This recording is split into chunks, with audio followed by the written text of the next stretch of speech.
क्रम भक्ति के। लेकिन मेरी पूजा भी अनुत्तम है, अच्छी नहीं। अच्छी क्यों नहीं? क्योंकि वेदों में वर्णित विधि केवल ब्रह्म तक की है, ओम नाम का जाप है, और ओम नाम के जाप से प्रभु प्राप्ति नहीं होती, और आ जाती हैं सिद्धियां, आ गई, आकाश में उड़ गए, जंतर मंतर हो गए, यहाँ का धन भी मिल गया आपको, कार कोठी भी मिल जाएंगी, महास्वर्ग भी पहुंच जाओगे। और महास्वर्ग में इन ब्रह्मा विष्णु महेश की पूजा से 1000 गुना ज्यादा समय भी मिलेगा आपको, और यहाँ से ज्यादा बकवाद है वहां पे। लेकिन फिर भी जन्म मृत्यु है, 84 में आना पड़ेगा। लेकिन ब्रह्मा विष्णु महेश से 1000 गुना लाभ, तीनों गुणों की पूजा से ब्रह्म साधना का 1000 गुना लाभ है। लेकिन जन्म मृत्यु कर्म दंड इसमें भी नहीं कटता। इसलिए ब्रह्म कहता है कि मेरी पूजा भी अच्छी नहीं भाई। 4 प्रकार के मेरी पूजा करते हैं। कैसे? एक तो अर्थार्थी। अर्थार्थी माने जो धन लाभ के लिए केवल वेदों के मंत्रों से अपनी सब क्रिया प्रारंभ करते हैं, अपना केवल संसारिक लाभ चाहने के लिए।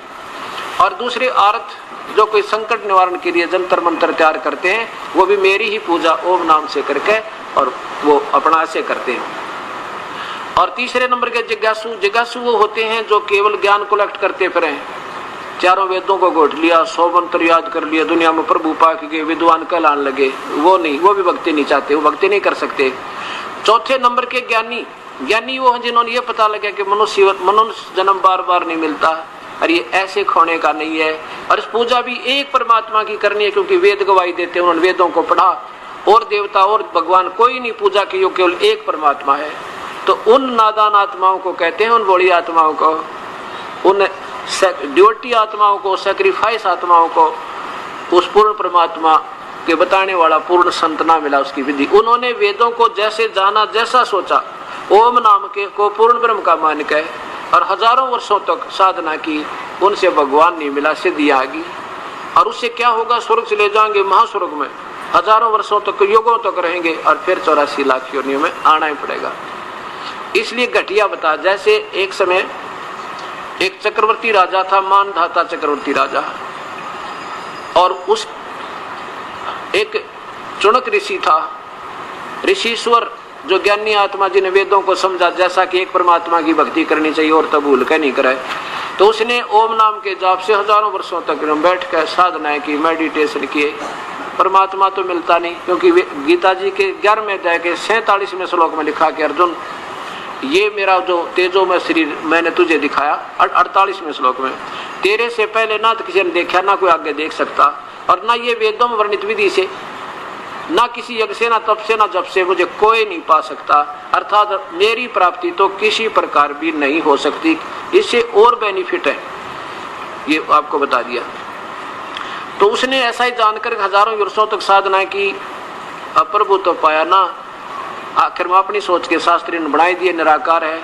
आगे पता चलेगा आपके सामने परमात्मा कैसा है, लगातार सुनते रहना पवित्र आत्मा। अब क्या होता है कि मानधाता चक्रवर्ती राजा था, एक 72 अक्षौणी सेना उसकी। उसने वो चक्रवर्ती राजा कौन होता है? पूरी पृथ्वी पर सम्राट होता है। और वो कुछ समय के बाद अपना परीक्षण करता है। किसी नरेश ने, तेरे अंतर्गत किसी राजा ने तेरी सत्ता को अस्वीकार तो नहीं कर दिया। इसके परीक्षण के लिए एक घोड़ा छोड़ देते हैं, अश्वमेघ यज्ञ करते हैं। उस अश्व यानी घोड़े के गले में डाल देते हैं एक पास पोस्टर लिखकर के राजा के पास इतनी सेना है, और जिसने राजा की प्रभुता स्वीकार नहीं है, राजा का घोड़ा बांध ले और युद्ध के लिए तैयार हो जा। सारी पृथ्वी पर घूमकर वो घोड़ा वापस आ गया। साथ में वो घोड़ा खाली था, बाकी घोड़ों पर सैनिक विराजमान थे। उधर से ऋषि की कुटिया, उस जो ना चुनक ऋषि की कुटिया के सामने से गए भी और फिर आ भी उधर से गए। जाति दफा ऋषि के मन में आया था भी एक घोड़े पर सवार क्यों नहीं इनके पे, बाकी सब सवार थे, ऐसा वो सोच रहा था। वापस आज उसने उस शंका का समाधान चाहा उनसे, भाई सैनिकों तुम एक घोड़े पर क्यों नहीं बैठा कोई भी, ये क्या बात है, बाकियों पर बैठे हैं। तो उन्होंने बताया कि ये राजा मानधाता चक्रवर्ती का घोड़ा है और इसके गले में ऐसा ऐसा लिखा हुआ है, जो इसको पकड़ लेगा इस पर बैठना नहीं होता, और जो इसको पकड़ लेता कोई राजा सब जगह घूमे, किसी ने नहीं पकड़ा, कोई पकड़ लेता तो राजा के साथ उसने युद्ध करना होता, और राजा के पास 72 अक्षौणी सेना है। बड़े फकर के साथ बता रहे हैं और उठपटांग बात बना के ऋषि कहने लगा, भाई क्या हो जाए इसके घोड़े ने कोई पकड़ ले, या किसी ने नहीं पकड़ा क्या, कौन पकड़े हमारे राजा के पास इतनी सेना है, ये कर दें वो कर दें। अब काल के पास रिमोट है इन सब का, पहले तो इनको एटम बम बनावे और फिर इनको दुरुपयोग करें, इन काल के पुजारियों को, ब्रह्म के पुजारियों को। वहां से मन में गलत प्रेरणा भर दी। अगला इसकी तो जो है ना अहंकार तोड़ना चाहिए। ऋषि ने बता के काम ऋषि का बकवाद गणन का, अपनी भक्ति कर रहा था, करते रहते। राजाओं के काम अपने होते हैं, संतों के अपने, लेकिन ये काल का खेल सारा। उसके मन में आया भाई राजा का तो गर्व तोड़ना चाहिए, ये तो बड़ा गर्व हो गया इसको। ऋषि बोला भी मैं बांध लूं तो इस घोड़े ने, सैनिकों से बोला। सैनिक बोले रे कंगाल, दाने तो तेरे पास खाने को नहीं और युद्ध तू करेगा मानदाता चक्रवर्ती राजा के साथ। अब ऋषि बोला भी कि मेरे भाग में ऐसा ही लिख रखा है और मैंने तो आपके राजा का युद्ध स्वीकार हो लिया। अब वो तो बहाना ढूंढे थे उन जो ना सैनिकों ने, घोड़ा बांध दिया ऋषि वाली उसी वृक्ष की जिसके ऋषि की कुटिया डली हुई थी, झोपड़ी डाल रखी थी इसके सारे, और जाकर बता दिया राजा को कि आपका घोड़ा चुनक ऋषि ने पकड़ लिया। अब राजा ने बड़ा दुख हुआ, भी आज एक आदमी की हिम्मत पड़ी, तड़के दूसरा कल न दूसरा तैयार होगा, ला इसको दुनिया को भी खौफ कर दूं, दुनिया को भी भयभीत कर दूं। अपनी 72 सोनी सेना की 4 टुकड़ी बना ली और 18 करोड़ सेना एक बार भेज दी, एक आदमी को मारने के लिए, दुनिया को डराने के लिए, भयभीत करने के लिए। उधर से उस ज्ञानी आत्मा ने, उदार आत्मा ने अपने उस जीवन के जो कमाई करी थी, उसमें एटम बम बना था सिद्धि से, वो सिद्धि से 4 एटम बम बना लिए, 4 पुतली तैयार की, एक पुतली छोड़ दी, 1800 सेना की सत्यानाश कर दिया। राजा ने दूसरी 18 करोड़ भेज दी, ऋषि ने दूसरी पुतली छोड़ दी। कहने का भाव यह है कि सर्वनाश कर दिया 72 सोनी सेना का मालिक। अब यहाँ परमात्मा, ये गीता बोलने वाला ब्रह्म कहता है कि मेरे पुजारी ये सर्वश्रेष्ठ थे ज्ञानी, और ये भी बेचारे उद्धार आत्मा मेरे ही द्वारा मिलने वाली घटिया राहत में आश्रित रहे। अब देखो 18वें 7वें अध्याय का 18वां श्लोक,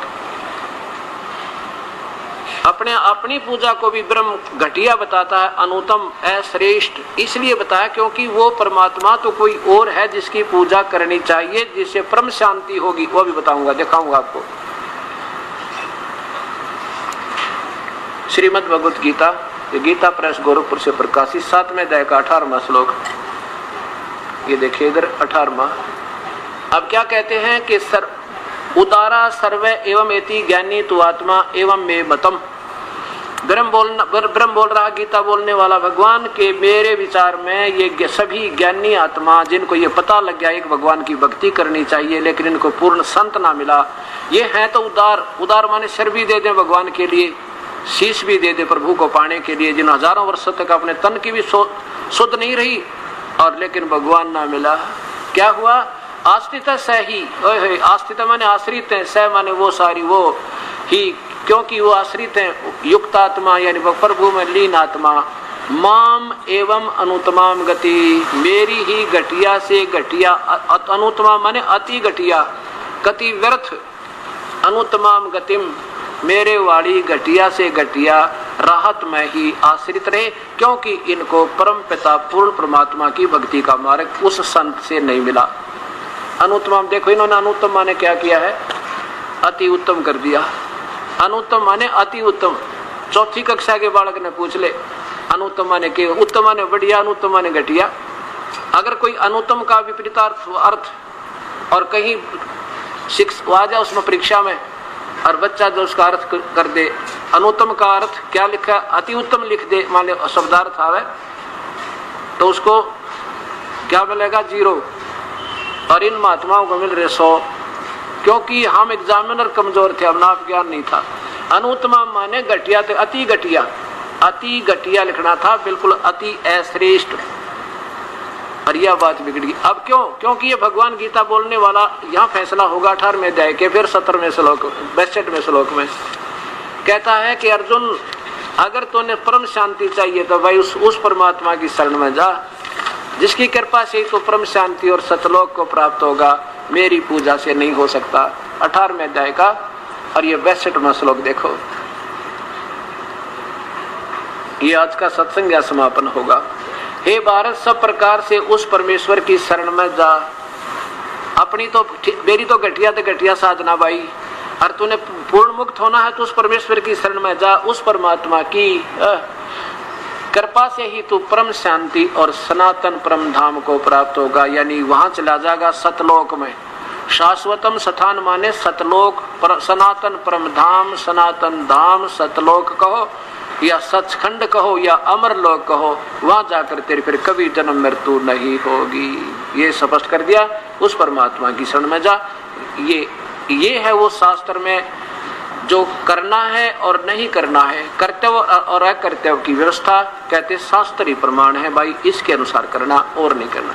और ये क्या बताते हैं, ये सतलोकी में गाने वाले ये 4-5 संत ने, गीता तुम्हारे काम नहीं, इसको छेड़ना भी नहीं, क्योंकि अपना बिराव ने नाचा ना जावत आंगन टेढ़ा, वो काम हो गया।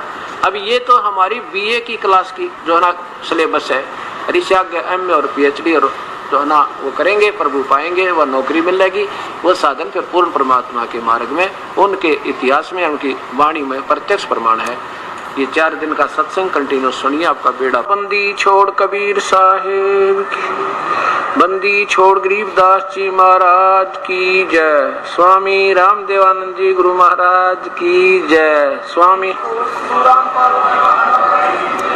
सर्व संतों की जय, सर्व भक्तों की जय, धर्मी पुरुषों की, श्री काशी धाम की, श्री छुडानी धाम की, श्री करोठा धाम की सहे। गरीब नमो नमो सतपुर सको, नमस्कार गुरु की नहीं, सुर नर मुनि जन साधुआ, संतों सर्वसदी नहीं, सतगुरु साहेब संत सब दंडोतम, आगे पीछे मध्य हुए तिनको जा कुर्बान, निराकार निर्विषम काल जाल भंजनम, तेरा गुणम अकल अनुपवेशोन धुनम, सोहम सुरति समाहपतम, सकल समाना निरतल।